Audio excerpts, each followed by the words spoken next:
नमस्कार दोस्तों, स्वागत है आपका एकेडमिक स्पेस चैनल पर। यहाँ हम जीके और करंट अफेयर्स के कुछ इंपॉर्टेंट क्वेश्चंस को कवर करेंगे, जिसमें जीके के 20 और करंट अफेयर्स के 5 क्वेश्चंस होंगे। इनसे जो भी फैक्ट्स बनेंगे वे हम आपको बताएंगे। आपसे जितना हो सके उतने क्वेश्चंस की आंसर देने की कोशिश करें। अगर आपको अधिक समय चाहिए तो वीडियो को पॉज कर ले। तो चलिए शुरू करते हैं। समुद्र में ज्वार भाटा आने का कारण है पृथ्वी की आंतरिक हलचल, समुद्र में भूकंपीय ज्वालामुखी, सूर्य एवं चंद्रमा के आकर्षण शक्ति, पृथ्वी का चुंबकीय गुरुत्वाकर्षण बल। तो ज्वार भाटा आने का मुख्य कारण है सूर्य एवं चंद्रमा की आकर्षण शक्ति। ज्वार भाटा, ज्वार जब समुद्र का जल अपने स्तर से ऊपर की ओर उठता है तो उसे ज्वार कहते हैं। जब समुद्र का जल अपने स्तर से नीचे की ओर जाता है तो उसे भाटा कहते हैं। अमेरिका और कनाडा को कौन सी रेखा पृथक करती है? 49वां अक्षांश रेखा, मैकमोहन रेखा, मैगिनॉट रेखा, 38वां अक्षांश रेखा। तो अमेरिका और कनाडा को 49वां अक्षांश रेखा पृथक करती है। यहाँ पे ऑप्शंस को देख लेते हैं। मैकमोहन रेखा जो भारत और चीन को अलग करती है, मैगिनॉट रेखा जो जर्मनी और फ्रांस को अलग करती है, 38वां अक्षांश रेखा जो उत्तरी कोरिया और दक्षिणी कोरिया को अलग करती है। कोबाल्ट 60 आमतौर पर विकिरण चिकित्सा यथा कैंसर जैसे रोगों में प्रयुक्त होता है, क्योंकि यह उत्सर्जित करता है अल्फा किरणें, बीटा किरणें, गामा किरणें या इनमें सभी। तो कोबाल्ट 60 के द्वारा गामा किरणें उत्सर्जित की जाती है। गामा किरण की खोज हेनरी बेकलर द्वारा की गई है। और यहाँ एक और क्वेश्चन बनता है कि कोबाल्ट 60 का प्रयोग कैंसर रोग में होता है। मानव शरीर का सामान्य तापमान होता है 40.5 degree Celsius, 36.9 degree Celsius, 98.4 degree Celsius, 82.4 degree Celsius. तो मानव शरीर का सामान्य तापमान 36.9 डिग्री सेल्सियस होता है और यही मान फ़ारेनहाइट में 98.4 डिग्री फ़ारेनहाइट होता है। मानव भ्रूण का हृदय कब स्पंदन करने लगता है? अपने परिवर्धन के प्रथम सप्ताह में, अपने परिवर्धन के तृतीय सप्ताह में, अपने परिवर्धन के चतुर्थ सप्ताह में, अपने परिवर्धन के छठे सप्ताह में। तो मानव भ्रूण का हृदय चौथे सप्ताह में स्पंदन करने लगता है। हृदय के स्पंदन को स्टेथोस्कोप से मापते हैं। मानव भ्रूण छठवें माह में शिशु का रूप ले लेता है और सातवें माह में इसके सारे अंग कार्य करने लगते हैं। गोलकुंडा का किला किस राज्य में स्थित है? महाराष्ट्र, आंध्र प्रदेश, कर्नाटक या केरल? तो गोलकुंडा का किला आंध्र प्रदेश में स्थित है। यह आंध्र प्रदेश की राजधानी हैदराबाद में स्थित है। इसकी निर्माण कुतुब शाही ने करवाई थी। वायुयानों के टायरों में भरने में निम्न गैस में से किसका प्रयोग किया जाता है?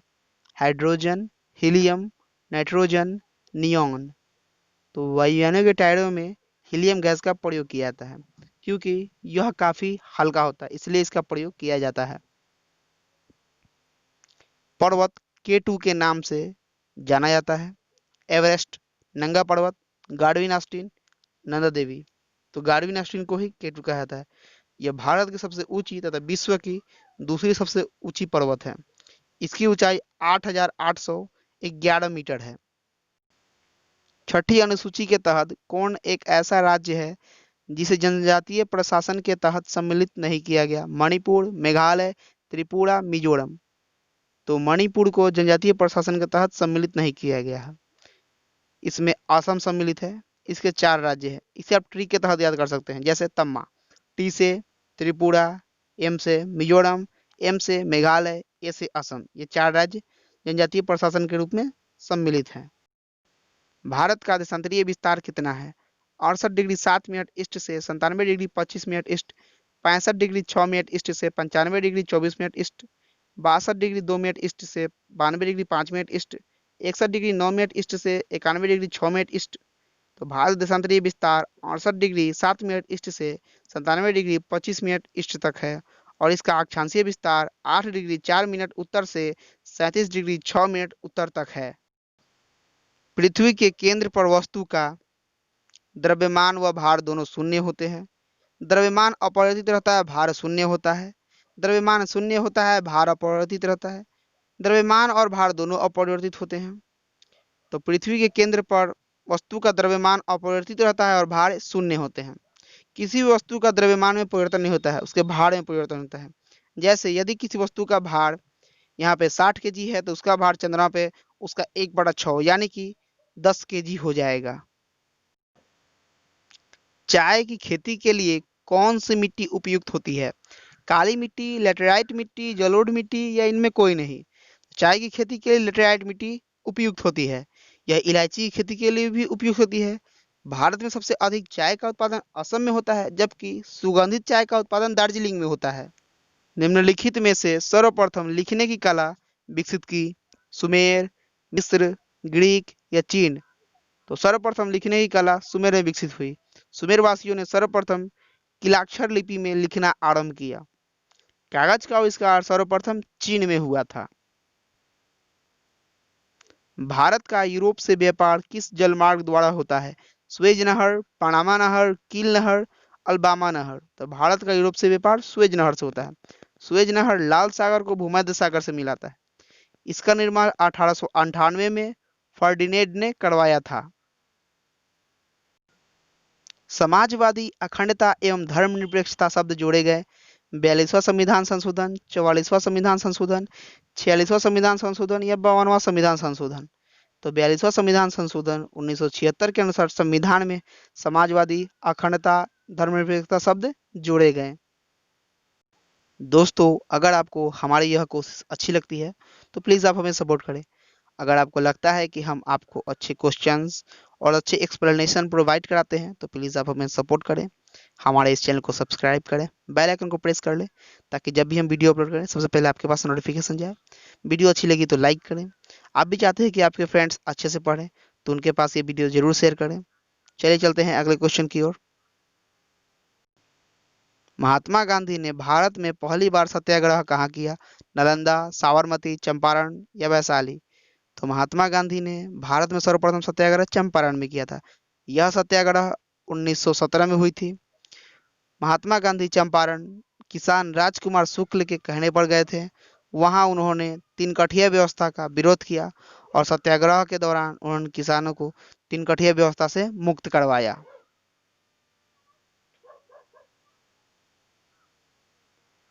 थैलीसीमिया एक आनुवांशिक बीमारी है। यह किसको प्रभावित करती है? रुधिर, वृक्क, फुफ्फुस, हृदय? तो थैलेसीमिया रक्त को प्रभावित करती है, यानी रुधिर को प्रभावित करती है। यह शरीर के तापमान का नियंत्रण रखती है। तत्वों का सबसे पहला वर्गीकरण किसने किया था? Lothar, Meyer, Newlands, Mendeleev, Dobereiner? तो तत्वों का सबसे पहले वर्गीकरण डोब्रेनर ने किया था। इन्होंने ही तिर्यक नियम के अनुसार तत्वों का सर्वप्रथम वर्गीकरण किया था। निम्नलिखित में से किसने सुभाष चंद्र बोस को भारतीय देशभक्ति की ज्वलंत तलवार संबोधित किया? गोविंद वल्लभ पंत, सरोजिनी नायडू, सरदार वल्लभ भाई पटेल, जवाहरलाल नेहरू? तो सरोजिनी नायडू ने सुभाष चंद्र बोस को भारतीय देशभक्ति का ज्वलंत तलवार कहकर संबोधित किया। सरोजिनी नायडू भारत की प्रथम महिला राज्यपाल थी जो उत्तर प्रदेश की प्रथम राज्यपाल बनी थी। निम्नलिखित को सुमेलित कीजिए। यहाँ पे कुछ स्थान दिए गए हैं और कुछ खनिज के नाम दिए गए। आपको यहाँ पे मिलाना है कि कौन सा खनिज किस स्थान पे उत्पादित होता है। तो पलामू जो झारखंड में है, यहाँ अभ्रक का उत्पादन होता है। हजारीबाग ये भी झारखंड में है, यहाँ बॉक्साइट का उत्पादन होता है। खेतरी राजस्थान में है, यहाँ तांबे का उत्पादन होता है। क्वेंझर ओडिशा में है, यहाँ मैग्नीज का उत्पादन होता है। डॉक्टर हर्षवर्धन ने जागरूकता फैलाने के लिए किस नाम से अपनी तरह का पहला इंटरैक्टिव वीडियो गेम लॉन्च किया है? Kill corona, combat covid, the corona fighters, be a corona warrior? तो द कोरोना फाइटर्स नाम का एक गेम लॉन्च किया है डॉक्टर हर्षवर्धन ने। ये भारत के वर्तमान स्वास्थ्य मंत्री हैं। हाल ही में जारी DOL digital quality of life index 2020 के समग्र रैंकिंग में भारत कौन से स्थान पर है? 57वां, 78वां, 80वां या 85वां? तो 97वें नंबर पर भारत का स्थान है DOL इंडेक्स में। पहले स्थान पर डेनमार्क है। अशोक लवासा के बाद भारत के नए चुनाव आयुक्त कौन होंगे? उमेश सिन्हा, सुदीप जैन, पंकज अरोड़ा या राजीव कुमार? तो अशोक लवासा के बाद अब राजीव कुमार भारत के नए चुनाव आयुक्त बनेंगे। ये पदभार 1 सितंबर से संभालेंगे। अशोक लवासा सितंबर से एशियन बैंक के उपाध्यक्ष होंगे। ये एशियन बैंक का मुख्यालय मनीला में है। किस राष्ट्रीय उद्यान में 70 साल पहले विलुप्त मानी जाने वाली उड़ने वाली गिलहरी देखी गई है? Rajaji national park, Gangotri national park, Nanda Devi national park, फूलों की घाटी नेशनल पार्क। तो गंगोत्री नेशनल पार्क में उड़ने वाली गिलहरी को देखी गई है। गंगोत्री नेशनल पार्क उत्तराखंड में है। कृषि और किसान कल्याण मंत्रालय के अनुसार जैविक खेती में भारत का कौन सा स्थान है? पहला, दूसरा, तीसरा या चौथा? तो जैविक खेती में भारत का स्थान पहला है। जैविक खेती वैसी खेती होती है जिसमें खेतों में रासायनिक उर्वरकों का प्रयोग न करके जैविक खाद जैसे गोबर वगैरह का प्रयोग किया जाता है। आज का वीडियो यहीं पे समाप्त करते हैं। अगर वीडियो अच्छी लगी हो तो वीडियो को लाइक करें, चैनल को सब्सक्राइब करें, बेल आइकन प्रेस कर लें। हाँ, अगर हमसे इस वीडियो में किसी प्रकार की कोई गलती हुई हो तो हमें माफ़ करें और हमारी गलती को प्लीज़ कमेंट करके बताएं। मिलते हैं अगले वीडियो में। जय हिंद, जय भारत।